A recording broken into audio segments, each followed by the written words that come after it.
Hi everyone, my name is Laura and welcome to Book Bubbler. Today I have my slightly belated February TBR for you guys. I filmed this ahead of time and had it ready to go and then realized that the Booktube Prize was starting and I'm judging the nonfiction round this year.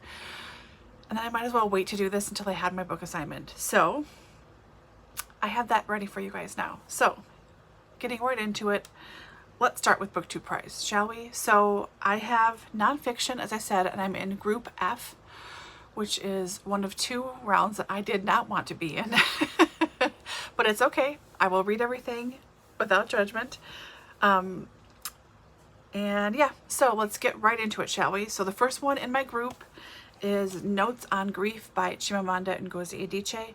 I have just already read this one, so nice to have one ticked off automatically. Where we're gonna put, there's fine. Next up, we have All the Frequent Troubles of Our Days. The True Story of the American Woman at the Heart of the German Resistance to Hitler by Rebecca Donner. It's pretty chunky, and this should be interesting. That would be interesting. What am I talking about? Then next up, we have Girlhood Essays by Melissa Febos. I'm assuming this is about girlhood. Call me kooky. We have A Most Remarkable Creature, The Hidden Life and Epic Journey of the World's Smartest Birds of Prey by Jonathan Meiburg. Again, this should be pretty interesting as well. We have, I've already checked this out right after it was published. I didn't read it and I'm like, I'll get to it later. And here I am getting to it now. It's The Black Church. This is Our Story, This is Our Song by Henry Louis Gates Jr. I really like Mr. Gates and I really like his programs on TV, and his writing in books. So looking forward to this one for sure. And the last one that is on the way to me from the library is called Under a White Sky by Elizabeth Colbert. That's something about the environment in the future. It's environmental somehow. So those are the books I'll be reading for this round of the Booktube Prize. I have until the end of March to get everything read and ranked. So I will of course be saving any thoughts or anything until then. But yeah, happy to have that ready, up and going. That doesn't make any sense, but let's just breeze right past it and get to the rest of my TBR. So for DoubleBookedCo, our February pick that everyone voted on is Snow Falling on Cedars by David Guterson. This is historical fiction, fairly literary. It's also not small. 1950s Washington State, Puget Sound. There is a Japanese American man who is thought to be guilty and is charged with the murder of a white man. And then it jumps back in time to, I think, the 1940s and the war, to everyone's lives that were involved, somewhere on these island settings. I don't know, I haven't read it yet, but here we go. Excited to have another book that has a movie attached to it as well, because our first pick last month was Atonement, which I had already seen, and I misremembered everything from the movie, which is okay. So I have not seen the movie for this one, so I don't know what this is about really at all, but looking forward to discussions and everything again. And if you want to join us, we will be having reading/productivity sprints this coming Sunday, which may be the day that you're seeing this actually, which would be the 6th at about 4:30 p.m. on the DoubleBookedCo channel. All right, next up is the Golden Girls year-long readathon. This is hosted by Rachel at Rachel Fryman. And the prompt this month is an author with your initials. My initials are LL. And I only had two options. I had more, but I unhauled them, surprisingly. So I only had two options. One was the start to a trilogy, which I do want to read at some point, but not right now. And this was the only standalone. And I think this will be kind of fun. So it's Judging a Book by Its Lover by Lauren Leto. A field guide to the hearts and minds of readers everywhere. So flipping through this, it's sort of jokey. It's how to fake that you have read books for cocktail parties.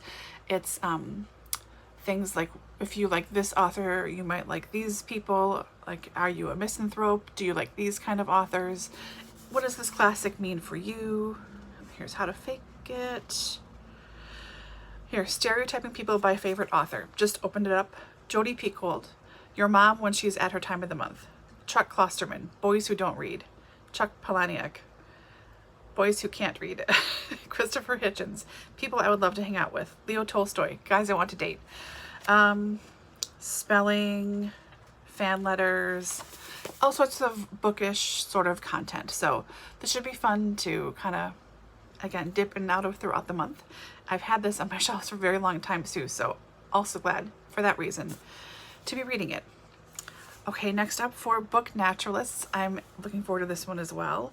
This is Undrowned, Black Feminist Lessons from Marine Mammals by Alexis, Pauline, Gumbs.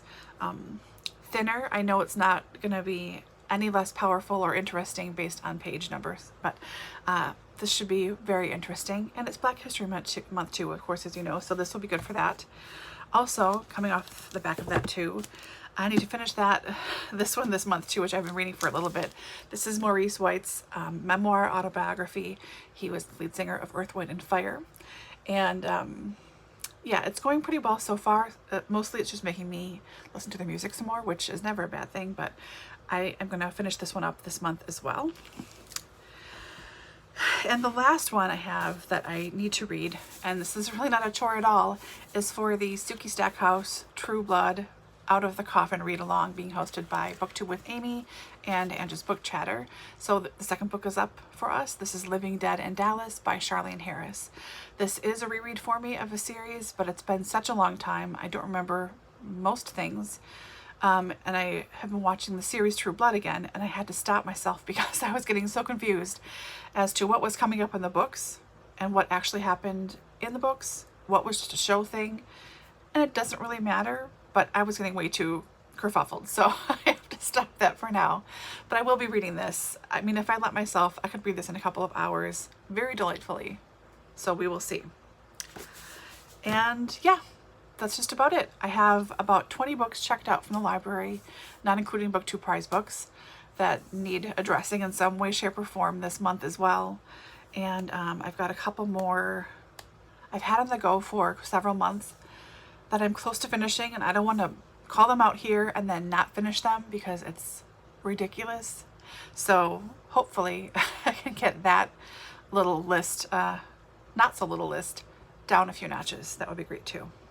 Anyways, have you guys read any of these? Are you doing Booktube Prize? And if so, are you doing nonfiction, translated fiction, fiction? What are you guys doing this year? Like I said, I'm just doing nonfiction. I did this 2 years ago, and I did fiction and nonfiction. I have myself open for both of them. And while I read a couple of fiction books that I liked, it was mostly a slog and I didn't enjoy it. And it just sort of confirmed that for the most part, I am not a new fiction person. I am very much a new nonfiction person. I just never make it a priority. So yeah, enough of that. Hope you're all doing well and enjoying your February so far. And I will talk to you guys all very soon. Bye.